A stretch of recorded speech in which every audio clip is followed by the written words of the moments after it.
Halo, Assalamualaikum. Nama saya Lena Aprilia dengan nomor pokok mahasiswa 200401150035.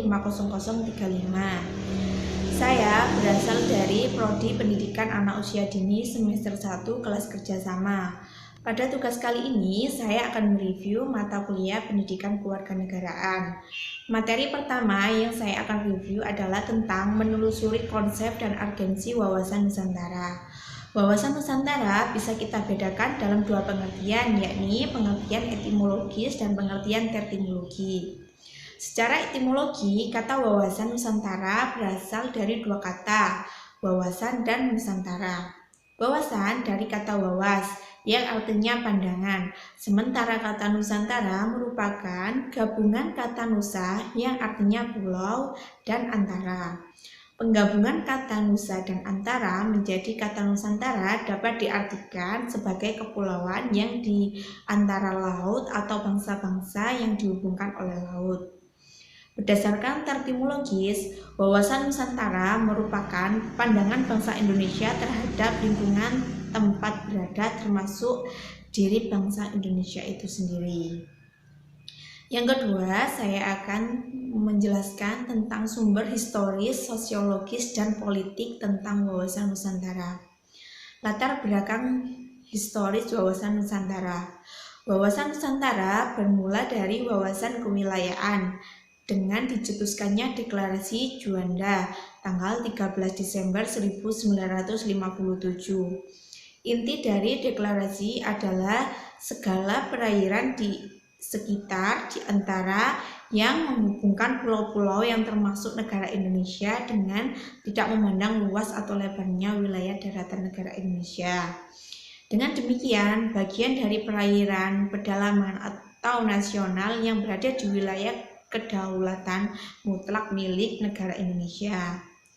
Keluarnya Deklarasi Juanda 1957 membuat wilayah Indonesia sebagai suatu kesatuan wilayah.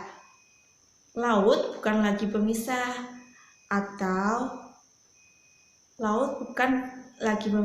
antara pulau, tetapi laut sebagai penghubung pulau-pulau Indonesia.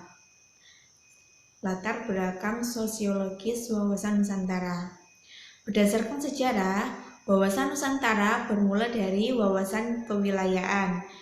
Ingat, Deklarasi Juanda 1957 sebagai perubahan atas Ordonansi 1939 berintikan mewujudkan wilayah Indonesia sebagai satu kesatuan wilayah, tidak lagi terpisah-pisah. Sebagai konsepsi kewilayahan, bangsa Indonesia mengusahakan dan memandang wilayah Indonesia sebagai satu kesatuan.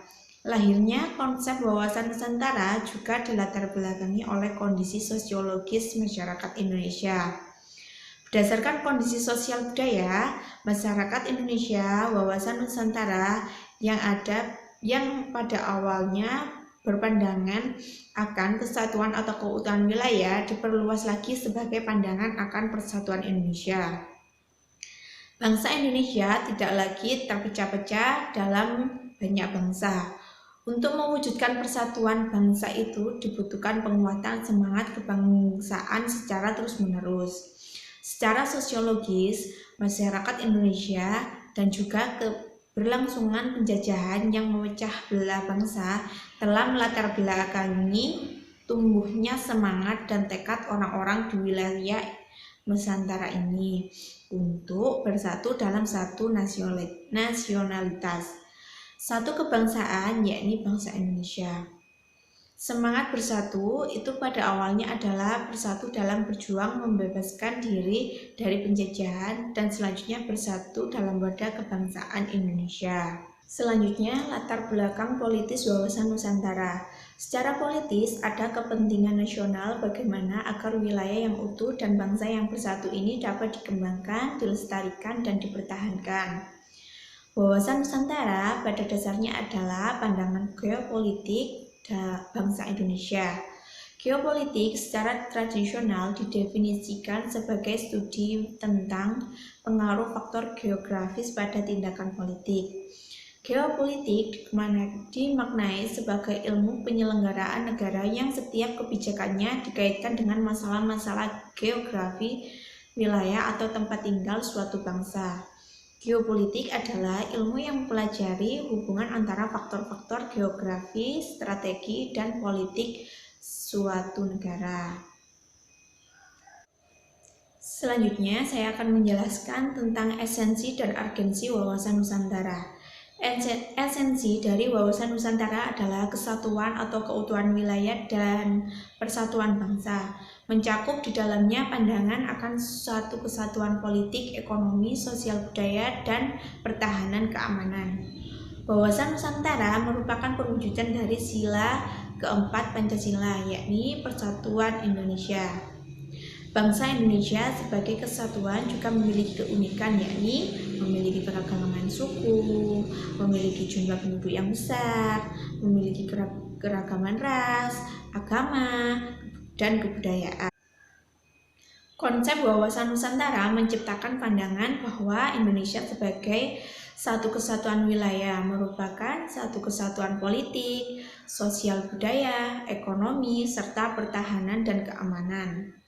Perwujudan Kepulauan Nusantara sebagai satu kesatuan politik memiliki makna bahwa kebulatan wilayah Indonesia dengan segala isi dan kekayaannya merupakan satu kesatuan wilayah, wadah, ruang hidup, dan kesatuan matra seluruh bangsa serta menjadi modal dan milik bersama bangsa.